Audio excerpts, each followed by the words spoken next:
بسم الله الرحمن الرحيم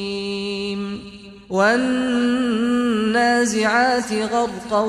والناشطات نشطا والسابحات سبحا فالسابقات سبقا فالمدبرات أمرا يوم ترجف الراجفة تتبعها الرادفة قلوب يومئذ واجفة أبصارها خاشعة يقولون أئنا لمردودون في الحافرة أئذا كنا عظاما نخرة قالوا تلك إذا كرة خاسرة فإنما هي زجرة واحدة فإذا هم بالساهرة هل أتاك حديث موسى إذ ناداه ربه بالواد المقدس طوى اذهب إلى فرعون إنه طغى فقل هل لك إلى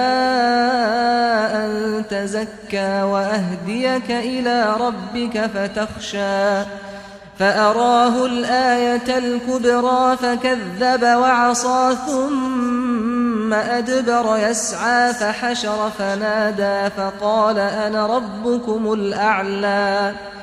فأخذه الله نكال الآخرة والأولى إن في ذلك لعبرة لمن يخشى أأنتم أشد خلقا أم السماء بناها رفع سمكها فسواها وأغطش ليلها وأخرج ضحاها والأرض بعد ذلك دحاها أخرج منها ماءها ومرعاها والجبال أرساها متاعا لكم ولأنعامكم فإذا جاءت الطامة الكبرى يوم يتذكر الإنسان ما سعى وبرزت الجحيم لمن يرى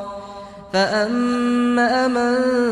طغى وآثر الحياة الدنيا فإن الجحيم هي المأوى وأما من خاف مقام ربه ونهى النفس عن الهوى فإن الجنة هي المأوى يسألونك عن الساعة أيان مرساها فيما أنت من ذكراها إلى ربك منتهاها إنما أنت منذر من يخشاها كأنهم يوم يرونها لم يلبثوا إلا عشية أو ضحاها